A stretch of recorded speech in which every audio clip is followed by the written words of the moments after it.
Good evening, Winthrop voters, and thank you for taking the time to watch my candidate for at-large councilor video. Most people have asked me why I'm doing this. Why would I put myself out there? And it's a simple answer. I've lived in Winthrop for over 50 years, half a century. And I love my community. I love my town. I love its location. I love my friends here. And I loved the promise of Winthrop. I believe in the promise of Winthrop. And that promise is we're a working family, a young middle-class family can afford to buy a home in a community like Winthrop that has all the trappings: beaches, parks, restaurants, location to Boston. It's something that someone like my family should have never been able to afford. We grew up, or started growing up, I should say, in a back alley house with 2 bedrooms and 1 bathroom and 5 people. And we moved to what we thought was a mansion that had 2 bathrooms and everyone had their own bedroom. That was the promise of Winthrop that I believe in. And that has changed. And that has changed. But I believe there's ways to bring that back. I was recently approached by a supporter and we had a very long discussion about workforce housing. Something that I see as very promising and something that her and I are going to talk much more about in the future, because I do believe this can help our teachers and our firefighters and our police officers and DPW workers be able to find housing, affordable homes in the community that they work. I also come with a lot of experience. I've been politically active in this community for over 20 years. I served on the school committee from 2010 to 2013, where I was part of a team that lowered athletic and activity user fees. By doing this, we were able to see more participation, so more children got to enjoy the activities and the sports that they loved, and we raised more money to help fund these programs. We made full-day kindergarten free. We accepted a federal grant.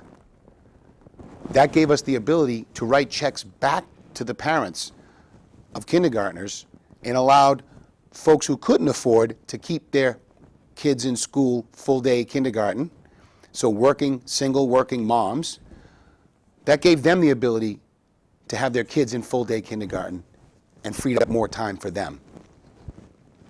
We brought back Latin, a writing program, and music. We settled a teacher's contract, and we didn't lay off a single teacher. And as part of that school committee, I served on the school building committee, where we worked to build what is now the new Winthrop Middle High School. I volunteered on the town's ordinance review committee, a committee that takes a look at our charter and our ordinances and makes recommendations to the council to move to the people for a vote, where the people get to decide on the size of their government, on the length of terms for their candidates, not the candidates or the elected officials themselves. And I organized the planting of 15 trees on my street, Emerson Road, with the help of my neighbors. And I plan on taking that same experience and bringing it forward to my 1,000 Tree Initiative here in Winthrop, where I plan in my first year on starting the process of getting 1,000 trees planted in the town of Winthrop. Can't give you a time frame, unfortunately, because there's a lot that goes into this. But my commitment is to at least get that process started. As your councilor at large, I'm committed to 3 important principles: transparency, fiscal responsibility, and responsible development. Transparency: where are we spending your money? Why are we spending your money? Where is all the money going?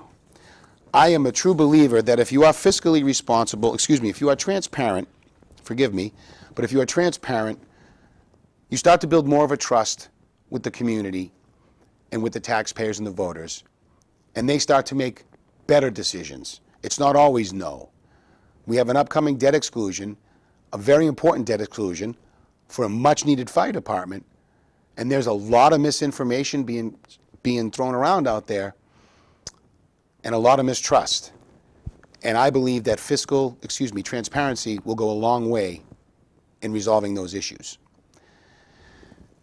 Fiscal responsibility. I mean, this is super easy. Live within the budget that the taxpayers give you. If you think you need more money, then we go to a 2.5 override and we let the people decide. And if they tell us no, we live within our budget.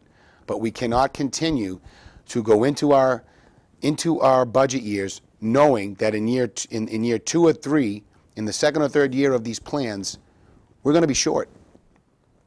We're going to be short. And we're going to have to find money and cut programs. Examples, my experience on the school committee, we lost those Latin programs, those writing programs, and those music programs. They are now gone. And finally, responsible development.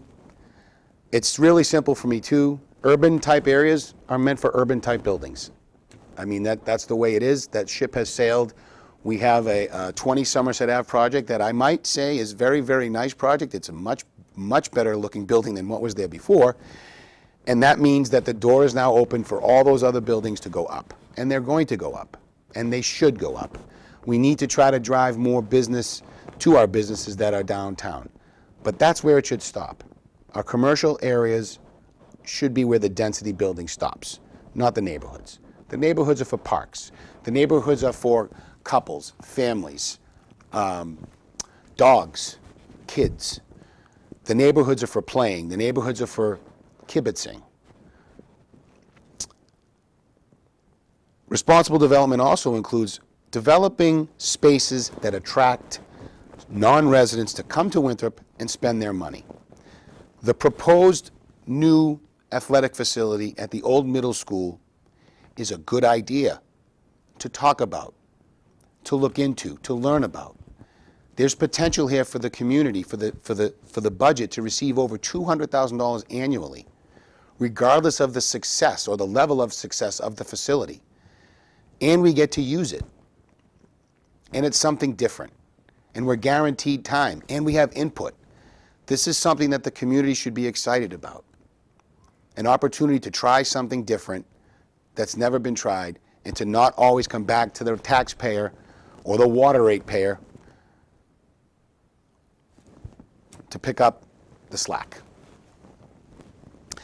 I believe these measures will help to keep our neighborhoods more family-friendly, drive more foot traffic to our business, our local businesses, and raise revenue without the added expenses that come along with population growth. We've got some very big issues facing us, including the new firehouse, mitigation packages of the MWRA and Massport, and what to do with the old middle school. And as a voter, as I've mentioned, I want to see the businesses benefit from the proposed athletic facility, and the firefighters get a new firehouse that is worthy of their patience, commitment, and the work that they do. This has been just being discussed since I can remember. And as I said, I've lived here for over half a century. And the firehouse has been a discussion, and it's time. As your councilman, my top 3 goals for my first year are, number 1, there's going to be a decision. So I promise to collaborate with the council and the community to either oversee the building of our new fire station or the efforts to go back to the drawing board, find a new location, and get the debt exclusion back on the ballot as quickly as possible. I will also work to enhance the sense of community that is here in Winthrop. And not just of the residents, but a more of a community feel that includes teachers, firefighters, and police officers. In the recent years, we've had far too much negativity towards our police officers, with wanting to defund them, and other just very, very uncomfortable and not nice things being said about our police officers. We have some of the finest police officers the state of Massachusetts has to offer. And they have done a fantastic job under the guidance of Chief Terry Delahanty in helping us with drugs and drug issues, responding to emergencies, and in levying justice in a more recent and horrific incident that was racially charged and motivated. I would say our public safety team coupled with the best firefighters in the Commonwealth, is world class. And I would say, too, that we need to include our teachers in our community. We need to be part of the community with the teachers. We need more parents to be involved in the schools. We need more parent-teacher association members. And we need to be more helpful in helping teachers to teach our children. We need to be better partners with our kids and teachers. Communities are built around these things, in my belief, and I intend to foster more of these type of relationships, whether or not I'm elected. However, I would be honored if you'd consider me and vote for me on November 7th. Thank you.